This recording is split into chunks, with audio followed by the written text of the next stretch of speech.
te preocupes, pois, com os que transitam no poder e no triunfo aparente, senão quando chamado a ajudá-los. Recobra a serenidade e aprende a lição do tempo precioso. Trabalha e serve sem esmorecimento, harmonizando desejos e aspirações à mensagem espírita cristã, continuando robusto nas linhas do dever que abraças. A estrela que fuge no empíreo ante os teus olhos deslumbrados, possivelmente já desapareceu. Pequeno engano de cálculo faz ruir potentes estruturas. Insignificante partícula de fuligem encerra a simetria harmoniosa e perfeita, expressando a sapiência do Criador. Valoriza o bem que possas fazer e faze-o quanto e quando possas fazê-lo. As criaturas são experiências no laboratório da evolução.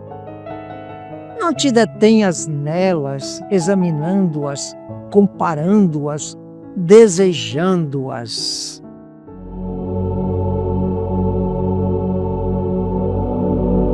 Indubitavelmente, muitas pessoas existem de parecer estimável, às quais podemos recorrer nos momentos oportunos, mas que ninguém despreze a opinião da própria consciência, porquanto a voz de Deus comumente nos esclarecerá nesse santuário divino.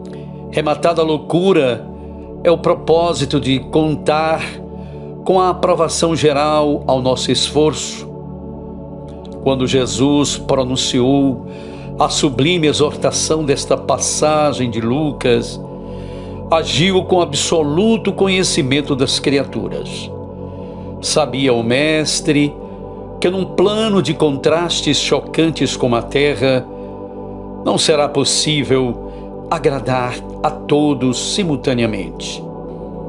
O homem da verdade será compreendido apenas em tempo adequado pelos espíritos que se fizerem verdadeiros. O prudente não receberá aplauso dos imprudentes. O mestre, em sua época, não reuniu as simpatias comuns. Se foi amado por criaturas sinceras e simples, sofreu impiedoso ataque dos convencionalistas. Para Maria de Magdala, era ele o Salvador. Para Caifás, todavia, era o revolucionário perigoso.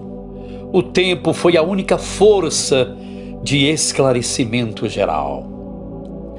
Se te encontras em serviço edificante, se tua consciência te aprova, que te importam as opiniões levianas ou insinceras? Cumpre o teu dever e caminha. Examina o material dos ignorantes e caluniadores como proveitosa advertência e recorda-te de que não é possível conciliar o dever com a leviandade, nem a verdade com a mentira.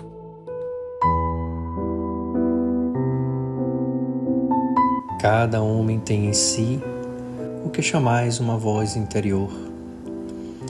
É o que o Espírito chama de consciência, juiz severo que preside a todas as ações de vossa vida. Quando o homem está só, escuta essa consciência e se pesa no seu justo valor.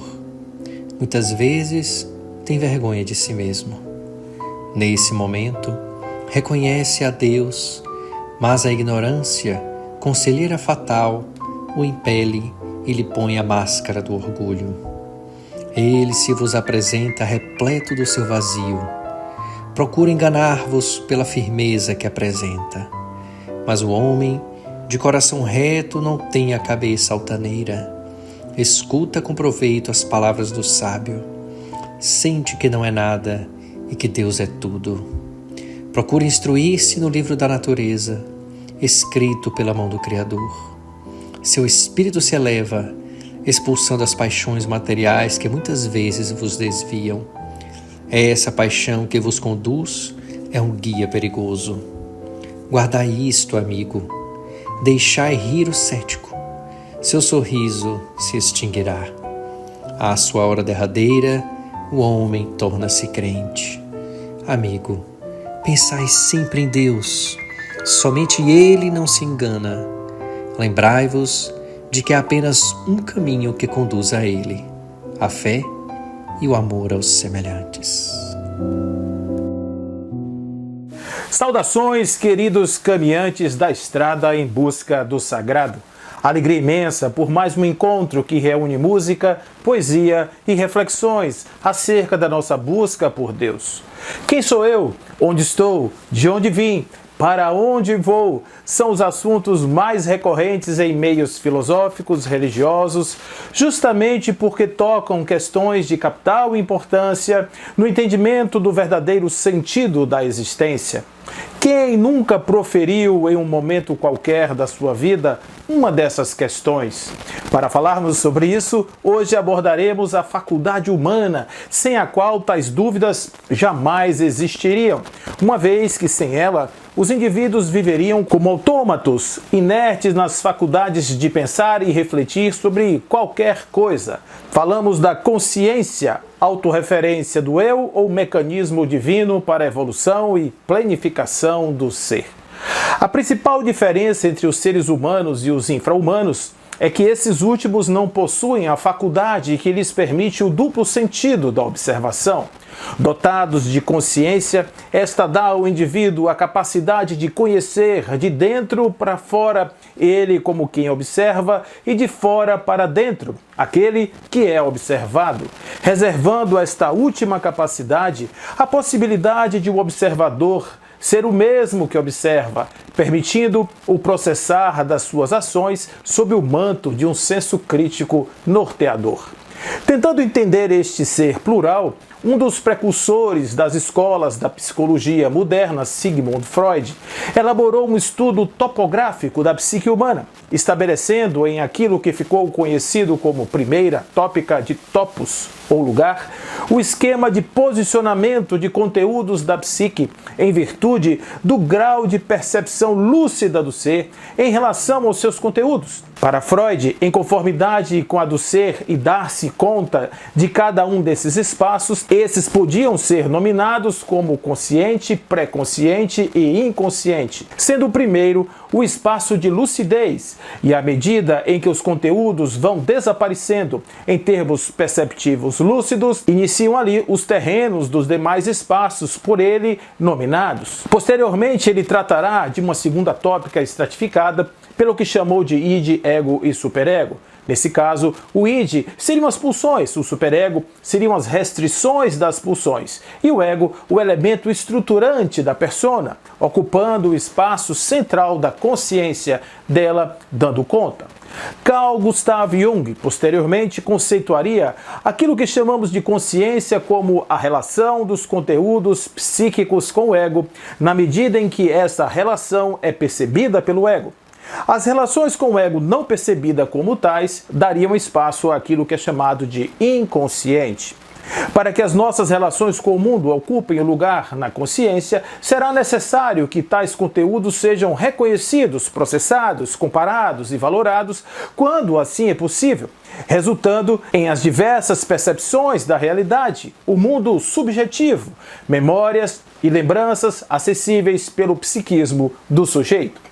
Quando tais inputs, após a exclusão pelo ego desinteressado, seja por incapacidade de percepção ou por proteção do personagem, não adquirem energia suficientes para estar na periferia, chamada de luz, vão acomodar-se na parte inconsciente, populando o espaço da sombra, onde dormem aqueles futuros companheiros de jornada que, por certo, ressumarão em alguma época. Tornar-se consciente, portanto, no sentido estrito senso, é mais do que ter olhos de ver o mundo atento a tudo e todos. Ampliar a sonda do eu, prescrutando o inconsciente em busca dos conteúdos que vão requerer ressignificação e consequentes integrações à personalidade é o grande desafio.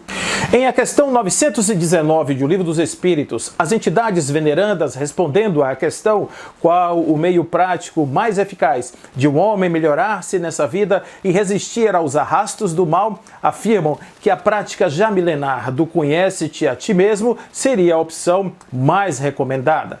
Desta forma, torna-se necessário vivermos no mundo, estarmos no mundo, sabendo que tais experiências não somente são ricas em possibilidades de despertamento do eu, como em razão dos contrários e conflitos mandatórios ao ato de conhecer e tornar-se consciente. A benfeitora Joana de Ângeles afirma nesse sentido que o nascimento da consciência se opera mediante a conjunção dos contrários, como decorrência de uma variada gama de conteúdos psíquicos que formam as impressões dos arquétipos em contato com o ego, dando surgimento ao que ele chamou de substância psíquica, matéria-prima para o grande objetivo da integralidade do ser, momento em que a consciência se torna plena e o indivíduo não mais constituído de fantasias provisórias, de projeções de um eu imaginado, e sim do ele mesmo, autêntico, resultante do processo que viria mais tarde a ser conhecido como individuação. Tem-se, portanto, em relação à consciência, um longo caminho a percorrer. Se lhe é dada a possibilidade de conhecer, de ser conhecido, de valorar o mundo, tendo, mediante os embates dos contrários, elaborado a sua mundividência, prossegue até a integração dos conteúdos do eu profundo, chamado de si mesmo, o self, cujo encontro não se dará por meio da letra fria da apreensão racional de tais conteúdos, mas da vivência dos mesmos, após o que passa a ser integrado à sua realidade. Viver, portanto, é a experiência do descobrir e, assim, aflorando a consciência, tornar-se operoso timoneiro da nau do espírito. Para além desses conteúdos, fruto das observações do mundo, a consciência lida com as pressões do tropismo divino, que a impulsiona em busca do além da existência psíquica, incorporando a fronteira do sagrado em suas possibilidades.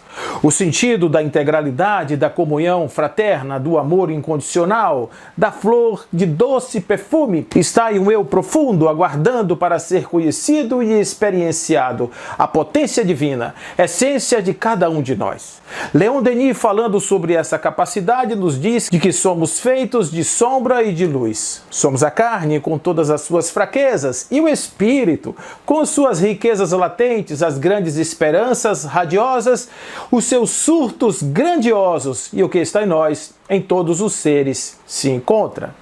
Cada alma humana é uma projeção do grande foco eterno, e é isso o que consagra e assegura a fraternidade dos homens. Mais uma vez, Joana de Ângeles dirá em uma página intitulada A Busca da Unidade, que mergulhado no tropismo divino e por ele atraído, sai da obscuridade, da ignorância e da perturbação que ela chama de inconsciência, para galgar abençoados espaços do conhecimento e da sabedoria. Aquilo que vai ser chamado de consciência. Tudo isso fruto daquilo que ela chama de parto transcendental, de dorido aspecto. Desse parto nasce o ser que é intimamente harmônico, decorrente do discernimento das finalidades da vida, a qual propicia a natural integração da criatura no conjunto cósmico, contribuindo para a preservação da unidade universal.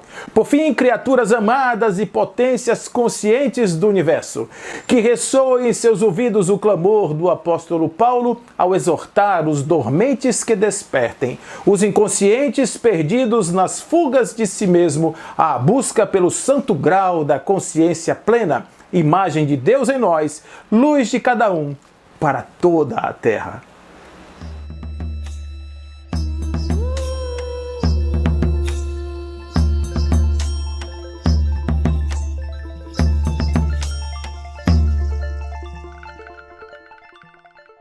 Nascemos imensidão perdemos a conexão pela doença de ouvir a voz da falsa razão, abrindo os olhos sem acordar, fechando o olho da intuição.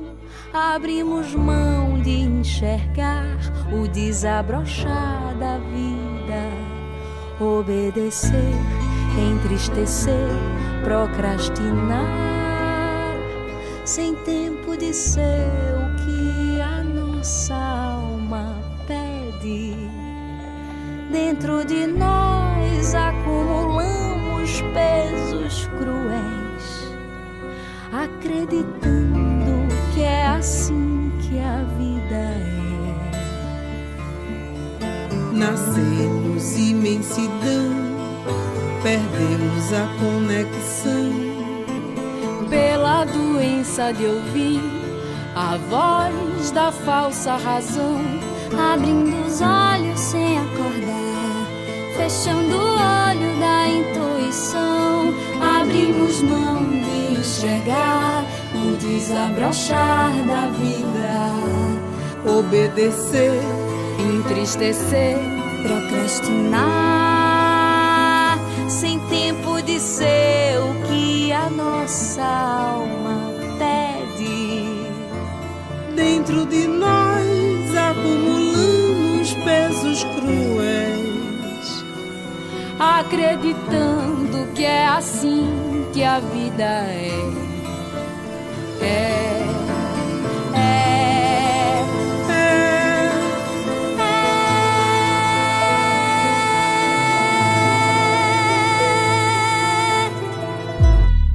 Tá na hora de reagir, entender que somos gigantes, ocupar o nosso lugar, acolher nossas almas. Nunca é tarde pra replantar. Nossa terra é de amor infinito, a semente vai germinar. É assim que a vida é. Tá na hora de reagir, entender que somos gigantes, ocupar o nosso lugar, acolher nossas almas. Nunca é tarde pra replantar. Nossa terra é de amor infinito, a semente vai germinar. É assim que a vida é. Tá na hora de reagir, entender que somos gigantes, ocupar o nosso lugar, acolher nossas almas. Nunca é tarde pra replantar. Nunca é tarde pra replantar. Nossa terra é de amor a semente infinito, vai germinar. É assim que a vida é. É assim que a vida é. Entender que somos gigantes, ocupar o nosso lugar. É assim que a vida é. Nunca é tarde pra replantar. Nossa terra é de amor infinito. é assim que a vida é, assim que a vida é.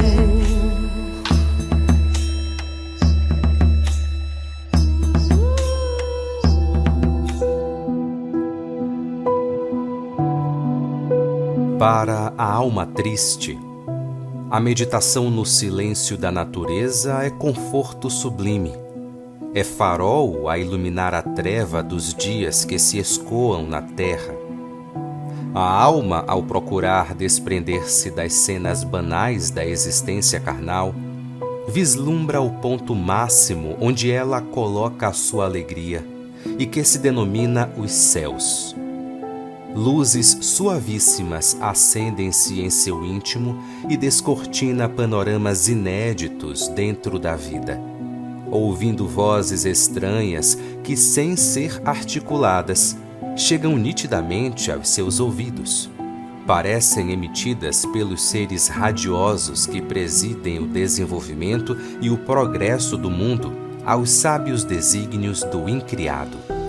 Se todo homem as escutasse, não haveria na terra a iniquidade que ocasiona o sofrimento, pois ao interrogar no silêncio do seu interior essa força desconhecida e invisível aos nossos olhos perecíveis sobre o problema do destino, escutaria maravilhado: alma, não és mais que um átomo da vida dentro do universo, e aquele que te criou concedeu-te o poder de um Deus. Possuis a liberdade mais ampla e conquistarás os troféus aos quais te dedicaste a alcançar. O Criador criou a justiça tão incorrupta que, se te propuseres a buscar a luz, tê-la-ás em tuas mãos, e o mesmo acontecerá se te consagrares às obscuridades das trevas. O teu pensamento domina todos os elementos da natureza, e julgaste muita vez o Senhor absoluto da criação, e apenas a dor te faz conhecer a tua situação de hóspede no mundo. Quanto mais o orgulho te faz elevar altivamente a cabeça, mais o sofrimento se te faz dobrar, a fim de que reconheças a tua pequenez. Persegues a felicidade mundana doidamente e te esqueces de que a aventura não é a satisfação falaz dos sentidos.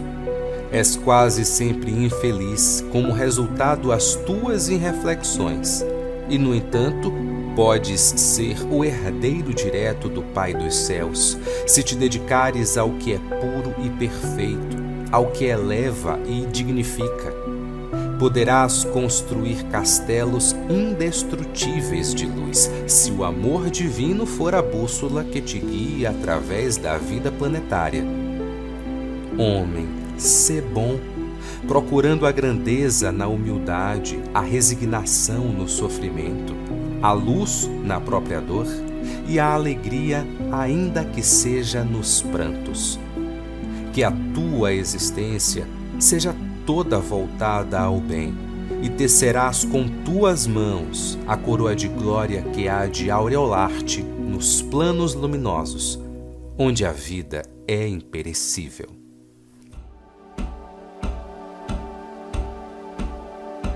Fogo íntimo. As consciências insensibilizadas no crime só lhe sentem as chamas quando as entranhas do espírito se lhe contorcem ao peso. Todavia, basta ligeira falta cometida para que as almas retas lhe sofram as labaredas. Figura-se látego mortífero em agitação permanente, conquanto retido no coração, imobilizando o pensamento no desespero. Agrava-nos a inferioridade, devora-nos o tempo, dilapidando-nos a esperança, consome-nos as forças.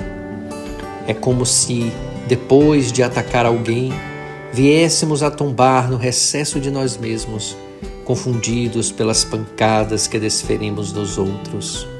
O remorso é esse fogo mental, diluindo a existência em suplício invisível. Foge assim de ofender, pois, embora o perdão se erija qual remédio eficaz na misericórdia divina, para as doenças que levianamente criamos, é da própria lei que, ao ferirmos alguém, caiamos por nossa vez, inevitavelmente entregues aos resultados de nossos golpes, a fim de que sejamos também feridos.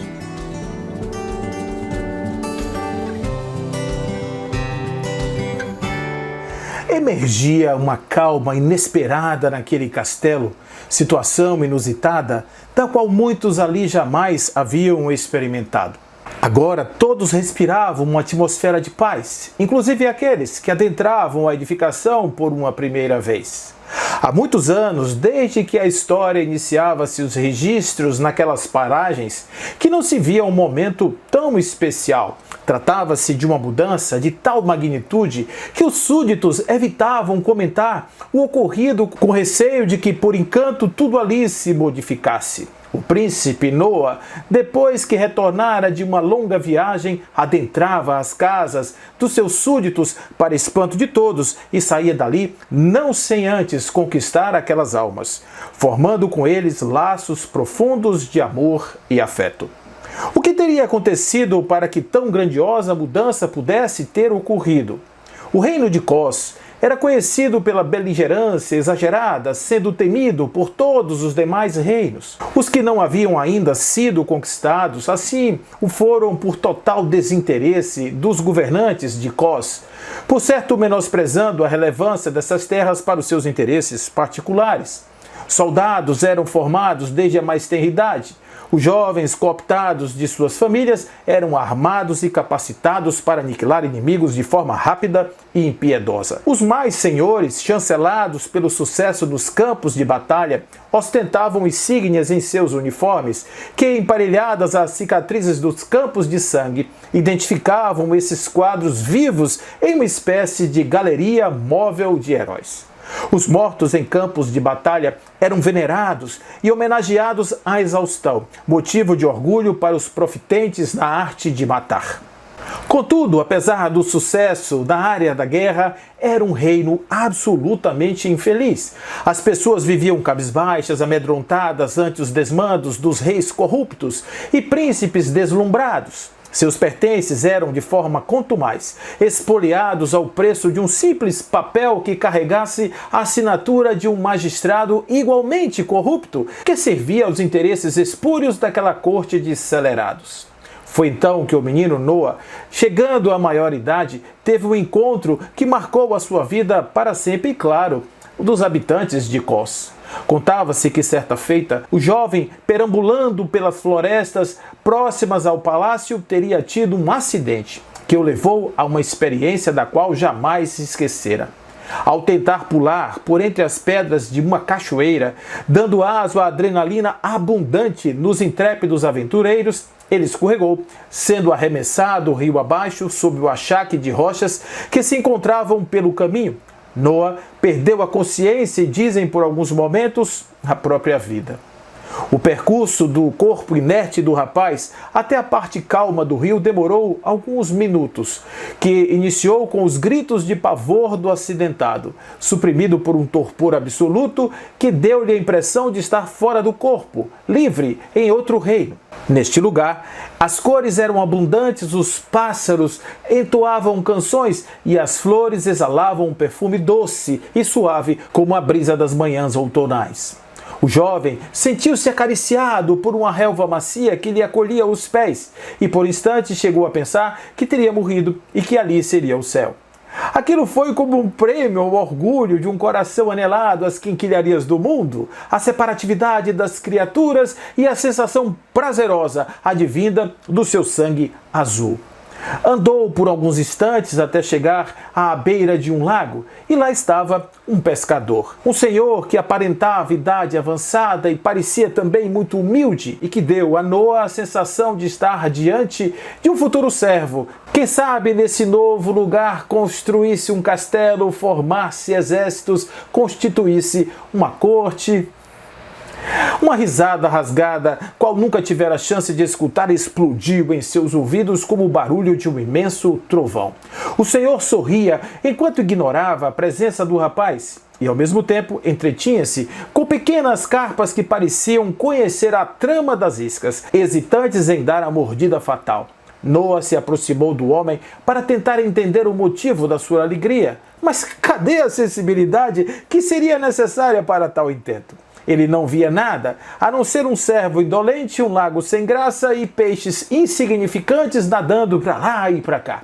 Qual é a graça final? Perguntou com ar de extrema arrogância o jovem príncipe.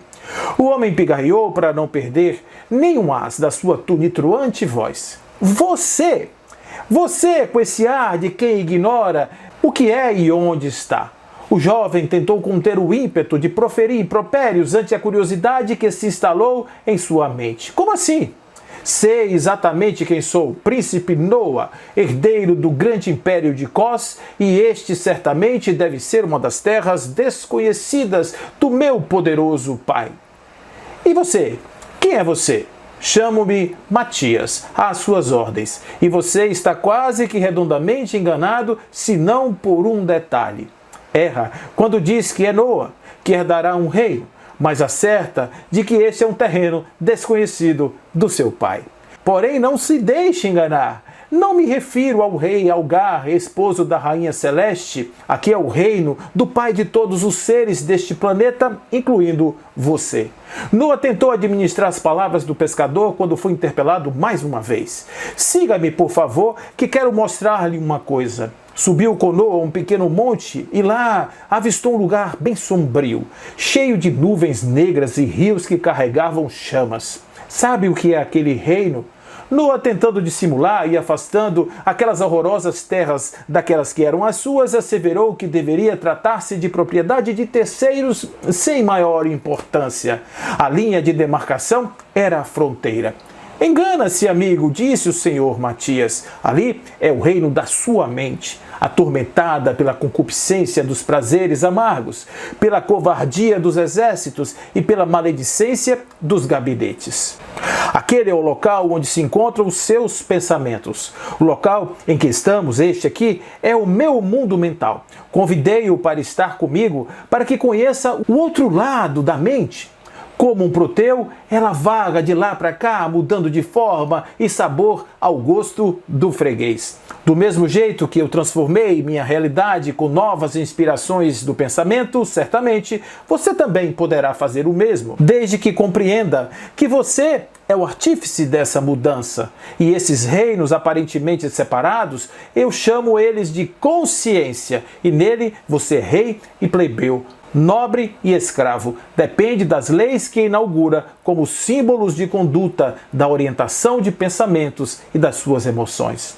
Agora, permita-me dizer onde está o jovem, a quem se referia como você. Matias apontou para a beira do rio e lá estava inerte o corpo sem vida do jovem príncipe. Noa sentiu-se vazio e um pavor tomou conta do seu espírito. Começou a balbuciar um choro de criança perdida, baixou a cabeça e é o que Matias complementou. Você carrega a crisálida dos reinos felizes em seu coração. Deve conhecer e praticar o amor incondicional, o perdão para além das suas forças e praticar a caridade para com seus irmãos. Esses gestos irão mudar a sua paisagem mental, apagando os rios de fogo, fazendo neles correr as águas perenes e tranquilas da vida. Vou te fazer mais um favor. Volte ao seu corpo, darei a você mais uma chance e, por favor, não a desperdice. O diamante é carvão transformado pelo peso do mundo no tempo necessário e hoje você é carvão e diamante, dependendo de onde deseja estar. O príncipe despertou, dando gofadas de água, deixando entrar uma massa de ar que invadiu seu peito, resgatando a vida que ali parecia extinta. Abriu os olhos, deu-se conta dos ferimentos e, alguns dias depois, recuperado do acidente, era um outro homem. Seu pai deixaria o reino em poucos meses para cuidar da saúde que esvaía na raia do tempo, dando oportunidade para Noa internalizar as ideias de Matias. Dizem que foi assim que, desperto do mundo da consciência, o jovem príncipe fez daquele belicoso reino um oásis de amor e de paz. Já faz mais de 2000 anos que o homem veio à Terra ensinar pra gente a força do amor.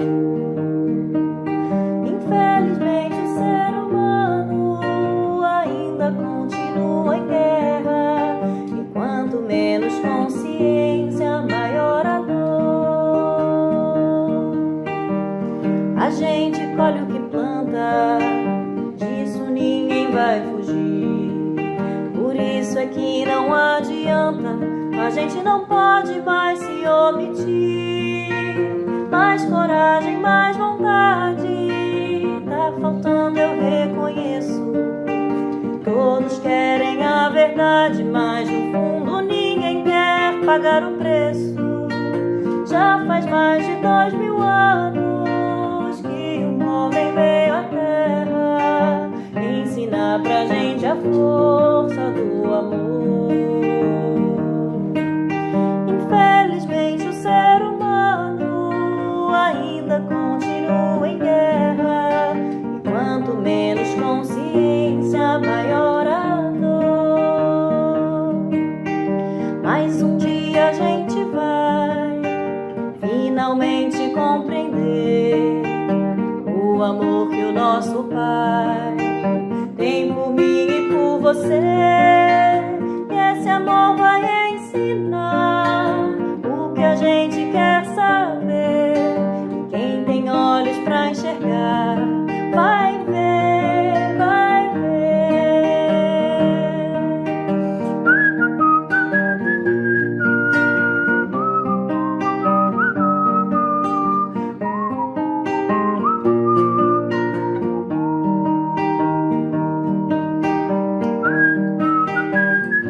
vai fugir.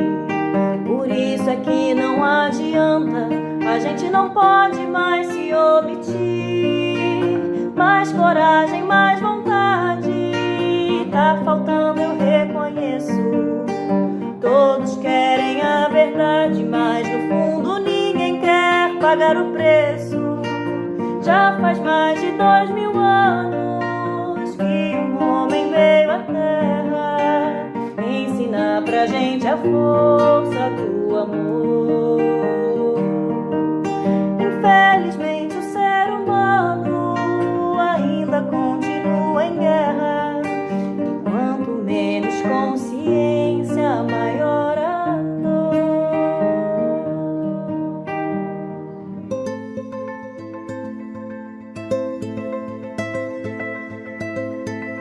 No cerro desamparado, que chama o suor e a luta, o diamante luminoso descansa na pedra bruta. Por conquistá-lo é preciso vencer enorme aspereza, eliminando os percalços que surgem da natureza. Sobretudo, é imprescindível estudar todo o cascalho, sem desprezar-lhe a dureza no espírito do trabalho. Longo esforço, longa espera, serviço e compreensão, tudo isso é indispensável ao bem da lapidação. Ao preço de luta ingente, a pedra sonha e rebrilha, é a divina descoberta da gota de maravilha. Pouca gente lembrará que a joia de perfeição constitui a experiência dos átomos de carvão. A princípio, não passava de míseros fragmentos de carbono desprezível na força dos elementos. Nas grandes transformações, viveu obscura e ao léu, mas agora é flor de luz, refletindo a luz do céu. Quem não vê na joia rara, sublimada e soberana, a história maravilhosa dos caminhos da alma humana?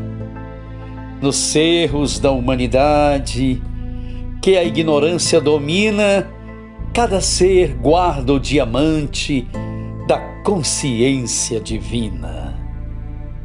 Conta-se que o Epiteto, o escravo filósofo, visitado por Lisandro, libertador de Epafrodito, que lhe apresentou despedidas em razão da mudança que tivera precipitada para Roma.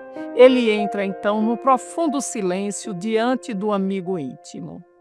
"Pois não te regozijas?" exclamou o amigo, exonerado do cativeiro. "Não sentirás comigo o júbilo da transferência feliz?" O interpelado fixou de maneira muito tranquila e indaga: "Que pretende?" "Uma viagem maravilhosa, o ambiente diverso, a modificação da vida, o esplendor da cidade imperial, a honra de ouvir os tribunos célebres, a contemplação dos espetáculos faustosos e, quem sabe, talvez, o destaque entre os patrícios dominadores." O filósofo escutava o companheiro sem o mais leve movimento. Terminada a breve exposição, objetou de maneira imperturbável: "Empreende uma jornada longa e perigosa em busca de importância pessoal que te satisfaça a ambição. No entanto, que viagem já foi feita para modificar opiniões e para que pudesses melhorar o sentimento." O amigo, surpreendido, não conseguiu, naquele momento, responder. "Procures ambiente diverso", prosseguiu o sábio, sem alterar-se. Todavia, em que idade tentaste a própria renovação? Odeias sempre quem te fere. Reage quando te insultam. Justifica-te apressadamente quando alguém te acusa de qualquer falta que tu cometes.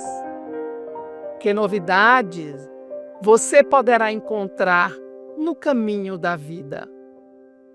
Sonhas figurar entre os que te dominam, mas não tens ainda o comando da própria existência. O amigo cora ante aquelas palavras serenas, mas ele, naquele momento, exclama irritadiço: no entanto, eu agora sou livre. Epiteto sorriu e termina: tens a liberdade, mas não fugirás jamais de ti mesmo. Terminadas as decepções da natureza física, conservamos o derradeiro e o mais terrível de todos os enganos. Esperamos na morte a revelação de um paraíso maravilhoso de ambrosias e cantos angélicos. Sonhamos atravessar o pórtico sublime de palácios misteriosos, repletos de tesouros augustos e láureas imortais. A consciência retilínea, porém, responde de maneira calma, muito calma. Que realizastes então? Repeli até hoje o que fez há séculos? Odeias quando te perseguem, reages quando você é apedrejado, defende-te apressado a todo momento quando alguém te acusas. Não o compreendeste, não ajudaste, não amaste. Ansiosos pela fuga, contemplamos então o plano infinito que se desdobra, convidando-nos à maravilhosa aventura nos limiares da eternidade. E tentando o último esforço para nos desvencilharmos das próprias obras, exclamamos também: no entanto, eu agora sou livre. É a consciência divina e irrepreensível replicar-nos com a serenidade imperturbável das sabedorias cativas. Tens a liberdade, mas não fugirás jamais de ti mesmo. É assim que o ser transformado interpreta sob novo prisma a importância de sua presença na Terra. Não mais se lhe seduzem a despreocupação e o nomadismo, assim como para o homem adulto é já passado o ciclo da infância. Sabe agora que o berço carnal se reveste de significação mais profunda. Compreende, a pouco e pouco, que a vida lhe registra as contas pessoais, porquanto aprende que pode negar o braço ao companheiro necessitado de apoio, sabendo, porém, que o companheiro poderá recusar-lhe o seu no momento em que o desequilíbrio lhe bata à porta. Reconhece que dispõe de liberdade para matar o desafeto, mas não ignora que o desafeto a seu turno pode igualmente exterminar-lhe o corpo ou amargar-lhe o caminho. Percebe que os seus gestos e atitudes para com os outros criam nos outros atitudes e gestos semelhantes para com ele. Com esse novo cabedal de observação, revela-se-lhe a vida mental mais surpreendente e mais rica, e por essa mais intensa vida íntima, retrata com relativa segurança as ideias dos espíritos abnegados que lhe custodiam a rota. Desde então, não guarda a existência circunscrita à romagem berço-túmulo, por alongá-la do ponto de vista de causa e efeito, para além do sepulcro em que se lhe guarda o invólucro anulado ou imprestável. Incorporando a responsabilidade, a consciência vibra, desperta, e pela consciência desperta, os princípios de ação e reação funcionam exatos, dentro do próprio ser, assegurando-lhe a liberdade de escolha e impondo-lhe mecanicamente os resultados respectivos, tanto na esfera física quanto no mundo espiritual.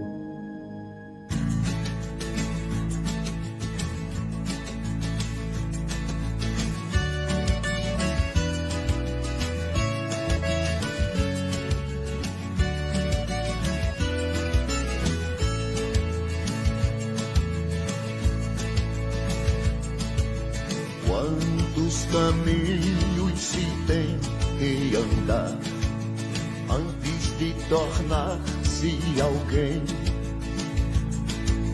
Quantos dos mares temos que atravessar pra poder na areia descansar? Quantas mais balas perdidas voarão antes de desaparecer? Escute o que diz o vento, my friend. O vento vai responder.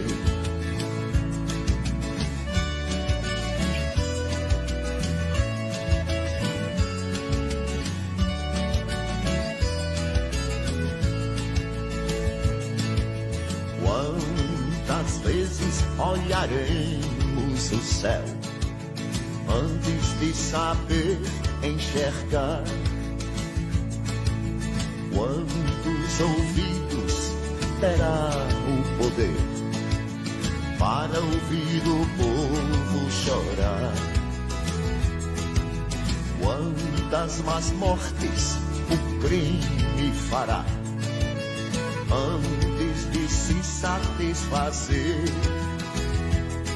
Escute o que diz o vento, my friend. O vento vai responder.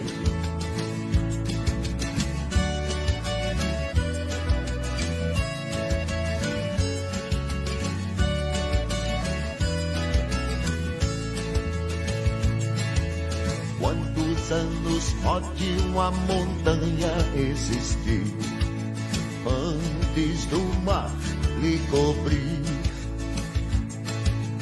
Quantos seres ainda irão torturar antes de se libertar? Quantas cabeças viraram assim, fingindo não poderem ver? Escute o que diz o vento, my friend. O vento vai responder.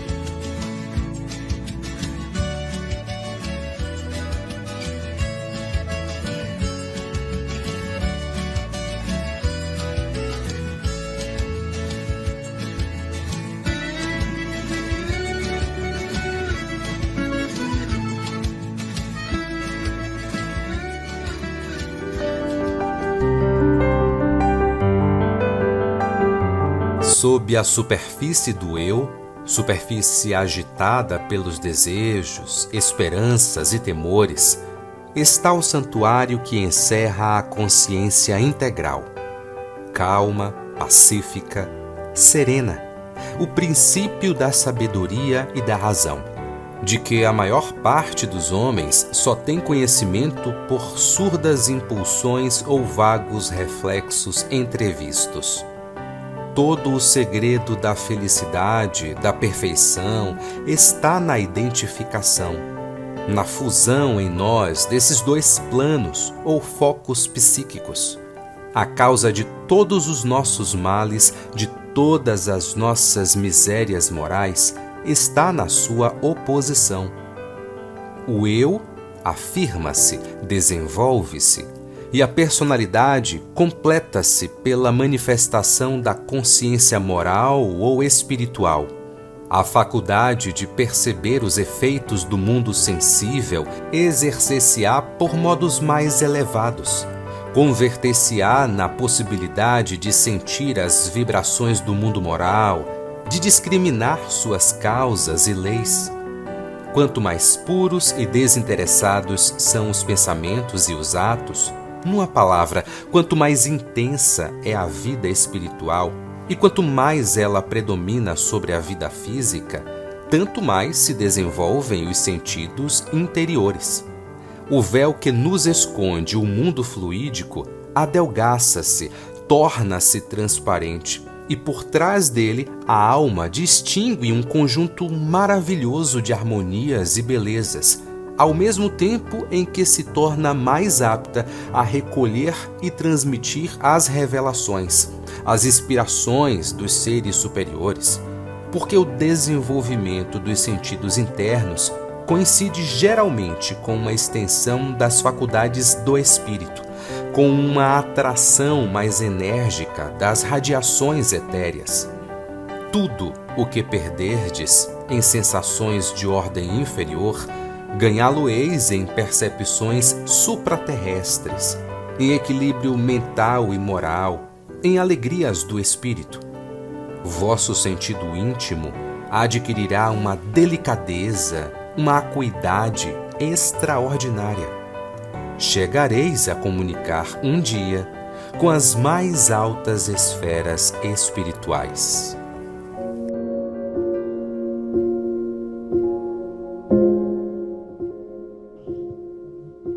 Homem, sobrepõe-te por um instante às solicitações de teu corpo e detente na consideração de teu próprio mistério. Deixa-te na placidez da solidão e medita comigo o conteúdo destas palavras. Quem és? Por que existes? Debalde procurarás sabê-la, devassando a intimidade do átomo ou penetrando a origem dos mundos. Inutilmente indagarás, subindo as altitudes do céu ou descendo as profundezas da terra. Em vão cogitarás, sondando os arcanos do universo ou perscrutando os segredos da vida. Aqui e além, na terra e no céu, sempre te deparará a mesma interrogação sublime e dolorosa, imensa e enigmática. Quem és? Por que existes? És, a um tempo, o ser e o vir a ser, a essência e a existência. Em verdade, nada vês senão aparências da realidade, manifestações fenomênicas do conteúdo íntimo e incógnito das coisas. Perguntas, inquires, indagas, e tudo se te afigura irredutível, impenetrável, qual monstruoso Proteu. E percebo que te sentes sobremaneira angustiado em face dessa natureza estranha e formidável, a cuja superfície te colocou um desígnio superior. Como, pois, te presumes sábio, se nem ao menos pode avaliar a infinita extensão de tua ignorância? Oh, silencia! Esconde-te dentro de ti mesmo e procura conhecer o grande desconhecido que tu és. Tudo então se te aclarará, porque tu não és apenas o enigma, senão também a condição mesma de todos os enigmas. Decifra-te, pois, e terás decifrado o enigma que te propõe a esfinge da natureza. Recolhe-te ao teu próprio espírito e à luz de tua consciência. Esforça-te por compreender quem és, bem como por sondar o sentido profundo de tua efêmera existência terrena. Transcende a contingência de teu ser corpóreo a fim de te pôres em contato com o absoluto de tua essência. Aí, e somente aí, encontrarás a verdade, essa verdade pela qual tão desesperadamente indagas.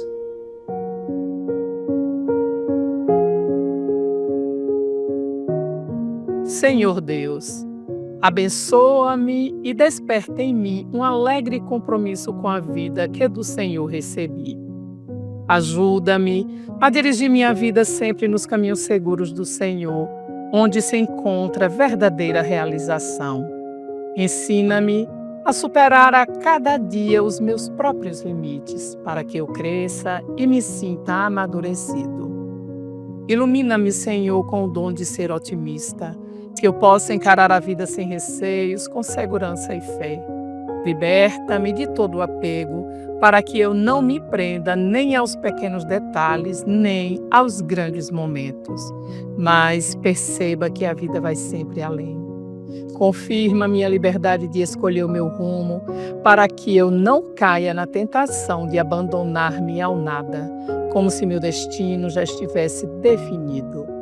Aumente, Senhor, minha capacidade de sonhar e viver o sonho bom da felicidade plena, pois sonhando, manterei acesa a chama da esperança que me guiará a ideais sempre nobres e elevados.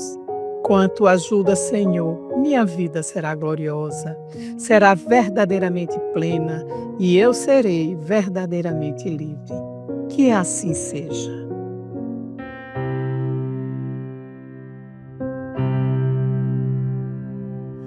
Anda, quero te dizer nenhum segredo. Falo desse chão da nossa casa. Vem que tá na hora de arrumar. Tempo, quero viver mais 200 anos. Quero não ferir meu semelhante, nem por isso quero me ferir. Vamos precisar de todo mundo pra banir do mundo a opressão, para construir a vida nova.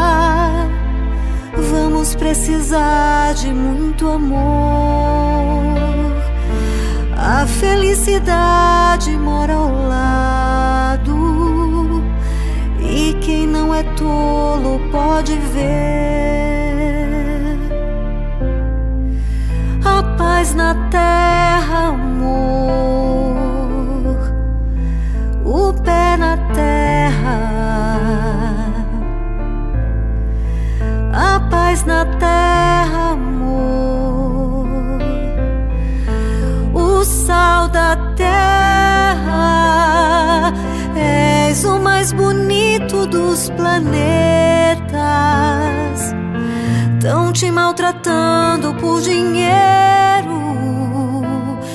Tu que és a nave, nossa irmã.